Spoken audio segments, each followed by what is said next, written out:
मित्रांनो नमस्कार. मी महेंद्र शिंदे आणि आपण पाहत आहात सायन्स अँड टेस्ट. आजच्या आपल्या एपिसोडमध्ये मी आपल्याला एक अतिशय रंजक गोष्ट सांगणार आहे. अतिशय अगदी नवल वाटावं अशी गोष्ट सांगणार आहे.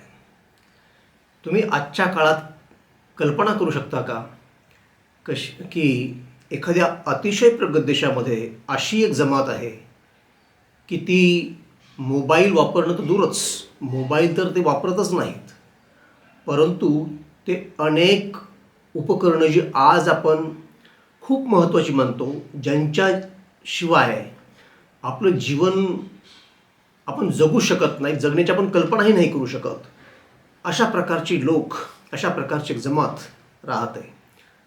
आणि ती दुसऱ्या तिसऱ्या कुठल्याही देशामध्ये नसून ती अमेरिकेमध्ये राहते. मित्रांनो, या जमातीचं नाव आहे आमिष. ही एक जमात आहे, किंवा जमात म्हणण्यापेक्षा तो एक सेक्ट आहे, तो एक पंथ आहे, ख्रिश्चन धर्मातील एक पंथ आहे. आणि ते लोक स्वतःला साधं राखणं, टेक्नॉलॉजीपासून दूर ठेवणं आणि अतिशय प्रामाणिक जगणं आणि ख्रिस्ताची उपासना करणं हे महत्त्वाचं मानतात. आणि आज आपल्याला विज्ञानानं निर्माण केलेल्या आपलं जीवन सुकर करणारे जी काही उपकरणं आहेत, जे जीवन आहे, आपण ज्याला मॉडर्न लाईफ म्हणतो, ते मॉडर्न लाईफ आपल्याला कलुषित करतं, आपल्याला चांगलं ठेवत नाही, आपल्याला अपवित्र करतं, असा समज, अशी धारणा या लोकांची आहे. आणि या धारणेप्रमाणे ते लोक जगतात. मित्रांनो, हे लोक मोबाईल वापरत नाहीत, टी व्ही वापरत नाहीत, कम्प्युटर वापरत नाहीत. इतकंच काय, अगदी अनेक घरामध्ये वीजही वापरत नाही. अगदी वीजच जर कोणी वापरत नसेल तर त्याच्या घरामध्ये बाकीची काही उपकरणं असण्याचा संबंधच येत नाही. बहुतांश लोक शेती करतात, पशुपालन करतात आणि इतर काही कामं करतात. अगदी ते बँकांचाही उपयोग करत नाहीत. ते कोणाला व्याजानं पैसे देत नाहीत. त्यांची आपली अशी स्वतःची बँक असते आणि ज्यामधून ते आपल्या लोकांना पैसे देतात, व्याज न घेता. आणि तुम्हाला विश्वास बसेल काय की आजच्या काळामध्ये हे लोक वयाच्या फक्त 15व्या वर्षापर्यंतच आपल्या मुलांना शिकवतात. त्यानंतर आपल्या मुलांना ते शिकवत नाहीत. म्हणजे त्यांच्या जमातीमध्ये डॉक्टर, इंजिनियर, प्राध्यापक वगैरे होण्याचा प्रश्नच नाही. आणि त्यांचा आपला असा एक स्वतंत्र सिलेबस आहे, जो की बायबलशी, ख्रिश्चनिटीशी फार जवळीक साधून आहे, त्यांच्यावर बेतलेला आहे.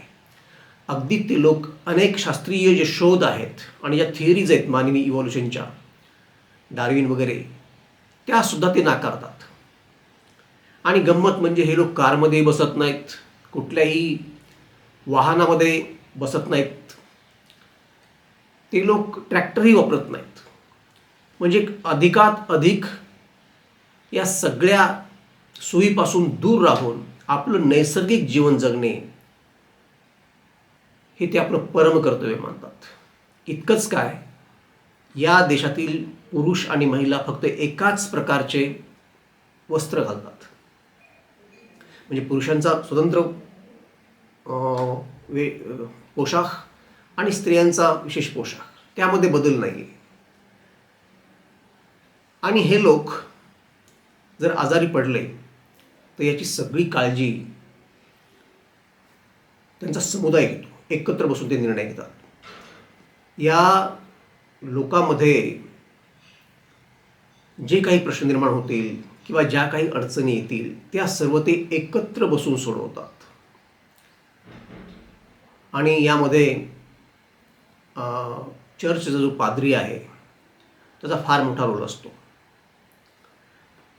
मित्रांनो, तर अशी ही जमात आहे. एखाद्यावर जर संकट आलं, कोणीतरी खूप आजारी पडला आणि खूप खर्च येणार असेल, तर हा खर्च सामूहिकरित्या केला जातो. आजच्या काळामध्ये मला वाटतं की ही अतिशय नवलाची गोष्ट आहे. मला तरी ती खूप नवलाची वाटली आणि मला वाटलं की ती आपल्यासोबत शेअर करावी. मित्रांनो, या जीवन पद्धतीमुळे मी खूप प्रभावित झालेलो आहे. अर्थात म्हणून मी असं जगणार हे शक्य नाही याची मला कल्पना आहे. परंतु आपण फार नाही करू शकणार काही.